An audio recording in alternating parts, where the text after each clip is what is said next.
Welcome back to the 5 Fantasy League show. Liv, how have you been? Yeah, good. How have you been? Yeah, very good. I had a very solid game week. Did you? Yeah, it was okay. I feel like I was on for literally about 20 points until Erling Haaland did what he did. But we will get into that a little bit later on, won't we? Yeah, Haaland also bailed me out because, of course, we both captained Erling Haaland. Let's not forget that we told you guys at home, make sure you're captaining Erling Haaland. One person who clearly didn't listen, and instead of captaining Erling Haaland, captained this man. I was thinking, shall I captain Son or not? But you know what? I'm going to go for Mitrovic. I'm going to go for them. He's home against Newcastle, tight ground, tight pitch. Rio. We don't know how many times we need to tell you that there is only one man you can put the armband on in FPL this season. But that is, Joe, it's embarrassing. You're a Man United fan as well. Yeah. But Rio's thinking there with his Man United cap on, thinking, I cannot captain Erling Haaland against my team. That is embarrassing. Honestly, that is just such a howler. Honestly, there's 3 consecutive home hat-tricks now. Yeah. Another 2 in the Champions League midweek. He is going to be upwards of 40 goals this season across all competitions. If you're not captaining him, I don't see another option that's viable in the market. We're going to talk about him in a little bit, though. Yeah, in because more he wasn't the detail. only stinker at the weekend, was he? The whole show last week, Liv was going, bring in Maddison, make sure you bring in Maddison, make sure you've got Maddison. Did you bring in Maddison?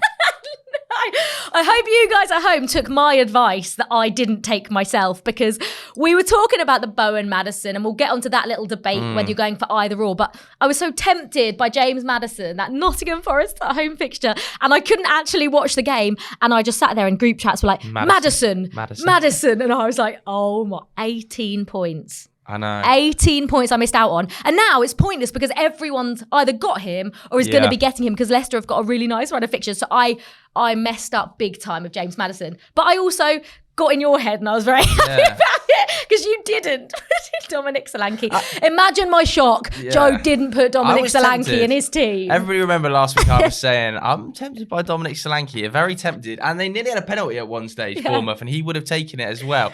I didn't bring Dominic Solanke in. I did bring in Mitrovic, but I didn't captain him. No. And he will be back out on my team this week. So are you Dominic Solanke? You think Probably putting him not. in any time Probably soon, not. though? Just because I saw the impact Callum Wilson made, and it's drawing me in. Callum's just you've drawing me in. You've given me that. I'm being drawn in by Callum Wilson as well, because he's fairly cheap. So, but from one striker to another, Joe, because it's now time to talk about Erling Haaland. Yes, of course, we are going to be talking about Erling Haaland. I've just never seen anything like this hit the Premier League. Honestly, I've genuinely never in my lifetime seen a player come to the league and just demolish it, make us look like the farmers in forever. I literally tweeted after the Man United game, like, he's just taken the mick. I said he's taken the mick out of any striker that's ever come to the Premier League. Now I just think he's taken the mick out of any player that's come to the Premier League. And we all talk about giving them time, and they need time. It's such a difficult league to adjust to. He has just taken the mick from the moment he came in. Yeah. I mean, another hat-trick, another 2 assists. He's on 96 points, Joe. I know. And it's a mad stat that if he carries on the rate he's going, I mean, this is only if he plays 50 games, he would score 79 goals. And he might play more than 50 games. Yes, every chance. I don't even, he terrifies me. I know. So I don't know what he does to Premier League defenders. But I actually still stick to the point that he's a penalty box player, isn't he? Scores all of That's his. all it needs. Yeah, happen. but it's the service. Yeah, it is the service, but he's also picked up 3 assists already as well. 17 goal involvements in the Premier League already, and we're at the start of October for 96 fantasy points. Is absolutely ridiculous at this stage of the season. And this weekend, he has Southampton. Now, Southampton classically are the whipping boys of the league in terms of huge, humiliating results. You think of the 9-0 against Leicester, you think of the 9-0 against Manchester United. Ralph Hasenhüttl is rumoured to be on the verge of the sack. If ever there was a game that's going to tip him over the line, it is going to be Man City at home. I think there is big question marks over whether or not you triple captain Haaland this week. I was going to say, is this the time? But it would be, you look at the hat-tricks, 3 back-to-back hat-tricks at home, yet they've got another home fixture. Surely he can't score another hat-trick. Absolutely, he can. He would have scored another hat-trick last night against Copenhagen If at he home. didn't come If he off. hadn't been brought off at 45 minutes to rest his legs, he would have scored another hat-trick. Poor Southampton to rest his legs, like his legs need resting. I know, but that is the beauty of having him, isn't it? In the Yeah. Champions League, you can just brutalise a team so badly that at half-time you can go, right, that's game over. And still win 5-0. Let's rotate everybody. Like, he's so effective over such a short period of time. The ball just keeps falling to him in the box as well. Like, the second goal he scored last night, like, it's just his pure positioning that is allowing him to score that goal. I am probably going to triple captain Haaland against Are Southampton. you? Yeah. I don't have it in me to triple. I think no matter when you play Is there a Erling, better game week than this? any game, you can captain Erling Haaland in any game, and it's a good. Any home game it looks like. But I'll probably save it for the latter stages of the season. I always do. And to be honest, it's pointless doing that because you always try and triple captain a player that's got a double game week and they only end up playing one game. That's what happens. But it just feels like Pep has come out and given it the big and like, he's going to get rested. There are going to be some games where he He's can't going to be play. rested against But I Southampton. just don't think he's ever going to be rested, to be honest. He gets a Neither 4-week do I. break for the World Cup. He's not playing. Norway Yeah. aren't playing. So He gets his rest in the games. He's brought off at 45 and 60 minutes and 70 minutes. He doesn't play a full 90 very often. Like, look at this here. He's getting brought off 77, 73, 83, like 68 midweek. It was at 60 as well. He can come off the 60-minute mark and get his rest there. There's not a total necessity for him to play all 90 minutes. I'm going to triple captain him this week. I wonder if Joe's actually going to do it. Because how many times have we been sat here, Joe saying he's going to do something and then doesn't do it? Yeah. But are you going to triple captain Erling Haaland? Let us know in the comments. All right, that's enough chat about Erling. Let's move on to some midfielders because there is some debate in the sort of £8 million region at the moment, isn't there? Particularly with Liverpool's continued underperformance. A lot of people potentially considering dropping Luis Diaz this weekend. Are you considering it?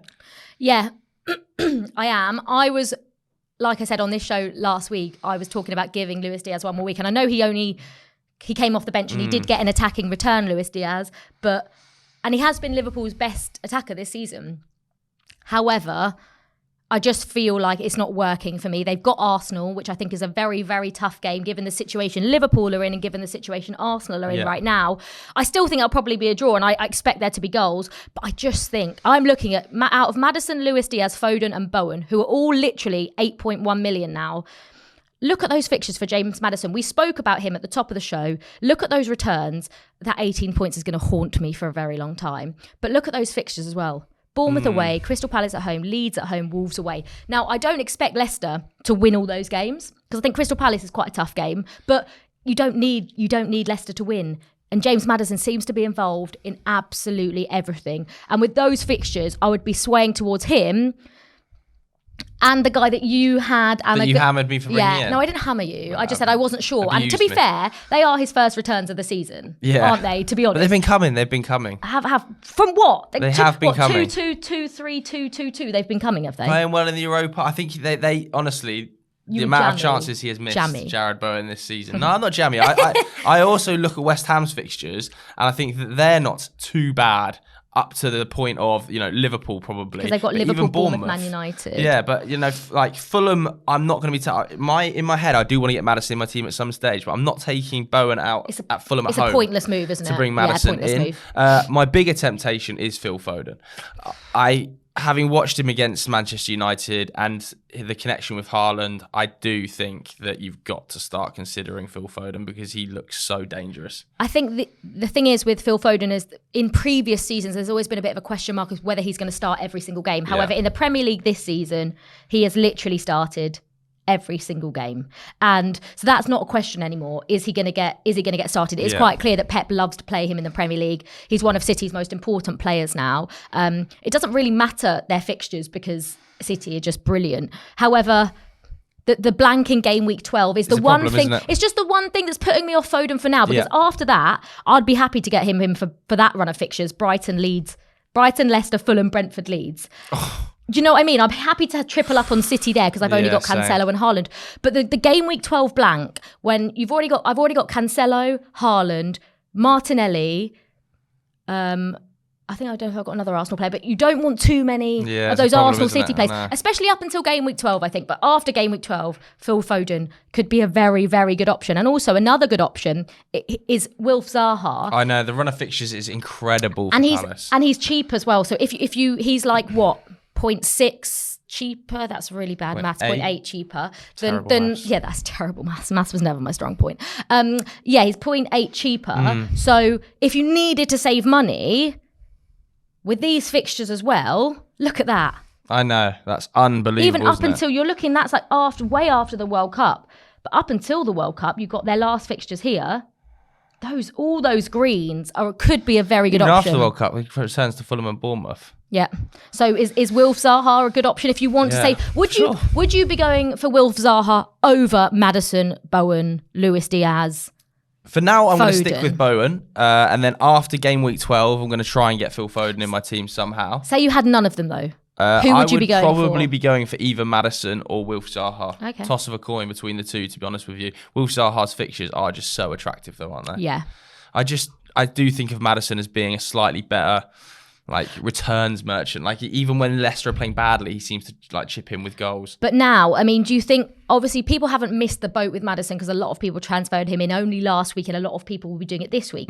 But is Wilf Zaha, if you don't want to jump on the Maddison bandwagon now because you don't feel like you're going to gain anything from it, There's only 17% ownership. I was going to say jump. Wilf Zaha is probably quite a good option. And actually, I've got money in the bank, so I don't need to necessarily be. I could do a straight swap from Luis Diaz to any of them, but I really like the look of Wilf Zaha. Yeah, I mean, let us know which of the £8 million range midfielders you're going to be bringing in this week, and any changes that you'll be making to your teams in the comments below. Now, one of the biggest fixtures of game week 10, possibly the biggest fixture, is Arsenal against Liverpool. And we're going to start with Arsenal because I sat here and said that Jesus' returns were annoying me. And I think since then, he's then got 3 goals in 4 games. But I don't have him. Neither do I. And a lot of people, we've seen his price go up and down, up and down. He's now back to 8 million. Should we be looking to get him in, even though one more yellow card and he misses his next fixture? Yeah, one more yellow card, he misses his next fixture. And he blanks. At game week 12. So I think if you haven't got him now, especially with like Liverpool at home, yeah, Leeds away is a good fixture for him. I would be holding until after the blank game week 12 fixture against Manchester City. But I agree with you. Like at 8, he's just a super viable asset, isn't he? And I wouldn't be taking him out of my team if I had him in it. I'm a bit gutted that I actually took him out. I feel like I took him out a little bit too soon. Yeah, I think a bit of a rash decision. I can see maybe. him scoring against Liverpool this weekend. I think Arsenal are going to cause Liverpool massive problems this weekend. You think Arsenal are going to win, don't you? I think Arsenal are going to win that game. I think that Liverpool's biggest problem area is the right-hand side of the pitch with, you know, whether it's Jordan Henderson and Trent, and then right centre-back, whether it's Joel Matip fit. And I think one of Arsenal's strongest areas of the pitch is now Xhaka moving into those forward areas and combining with Martinelli and Zinchenko pushing up there. So I can see that right-hand side being a massive problem for Liverpool. And I think you have to ask the question right now is, like, how many Liverpool assets have you got in your team? Like, and do you stick with them? Well, my defence isn't my main priority right now because I've still got Reece James, Cancelo, Trippier and Trent. Now, I'm happy with that. However, having 7.3 million tied up in a player that's not getting any goals or assists, he's got 1 goal and 1 assist this season, Trent. I know. 7.5 million. But at the moment, that's not really my priority, whereas I'm going to get rid of Luis Diaz. Fixtures, Arsenal, Man City, West Ham. See, everyone's talking about after game week 12, that's when you're going to put your Liverpool assets back in. You're going to maybe go to your Salah or your Trent if you want to get Trent. But the way Liverpool are playing at the moment, I want to get Trent out. I do want to get Trent out. But at the moment, I just have other areas in my team which I think I need to, which have like a higher priority for me. But he's still 31.3% owned. So a lot of people are sticking with him. I think, is it because they do know what it's a fear factor of you don't want to take him out because you look at what he did in the Champions League midweek and he scored a beautiful free kick. So he's got that in him. But when Liverpool's team aren't playing the way they usually do, he then becomes not that not a valuable asset. So what do I do with Trent? What do you think I should do with Trent? I took Trent out like quite a while ago now. And I think it's time to kind of leave the Liverpool assets to one side. The only other player I want to just mention in terms of Liverpool assets for this weekend is Diogo Jota, who has the best record against Arsenal, basically humanly possible. He scores every single time he plays them. I wouldn't be bringing him in because he is like massively valued at 8.9 when Gabriel Jesus is at 8. But, bless you. Thank you. But his record against Arsenal does make me consider him. Does make me consider him. Sorry, I don't know why I'm sneezing. He's also 0.4% owned, but I think the worry is with Liverpool is you've got Firmino, who's in very good Surely form. Jota plays against Arsenal. Jota, Nunes, Salah, and Luis Diaz. Now, the chances of Klopp playing all four of them are very slim against an Arsenal side. They played them against Rangers, but that's Rangers, no disrespect to Rangers, and they were at home. Surely they're away Jota. at Arsenal. So you're telling me Luis Diaz is going to play? Because he started on the bench against Brighton, came on and I think it'll be got Diaz, Salah, Jota, Salah. So you think Firmino? But look at Firmino's... I know, but... He's got 22, 9, 1 and 12. But there's something about Jota against Arsenal. I don't know what it is. He just, every time he plays him, he scores multiple goals. We haven't spoken about Firmino at all. He's never... Because he's not as good as Gabriel Jesus at 8, and he's 7.9. I mean, yeah, but the returns are better than Gabriel Jesus. Only in those selected games. Well, I mean, I'm looking there, and he didn't play one of them. And so that's the problem, though, isn't it? You don't know if Bobby Firmino's going to play. Yeah, and you know I suppose 100% Gabriel Jesus starts up front every game. Rotation risk, I suppose. But I mean, you can't argue with those returns from Bobby Firmino. Like, if you wanted to, like, you like taking risks, don't you? You talk about taking risks early on. Bobby. No, but like people might be taking risks on Bobby. If you are, if you want to take a risk, fool. maybe Bobby's your man. He's not. Great. All right, so that's it for another week. Just to be aware of the later deadline. This week it is 1:30 on Saturday because there's no early kickoff, is there? We are captaining Haaland, so I don't need to discuss that really. No, I feel like we don't really need to discuss captains going forward. Up until game week 12 when he blanks and there is a question mark over who else you can captain. But if you're not captaining Erling Haaland, Joe, what are you doing? What are you doing? So captain Erling Haaland. I would say put in the comments who you're going to captain, but everyone's going to captain Haaland. Yeah. So remember the 1:30 deadline. Good luck for game week 10 and we'll see you all next week.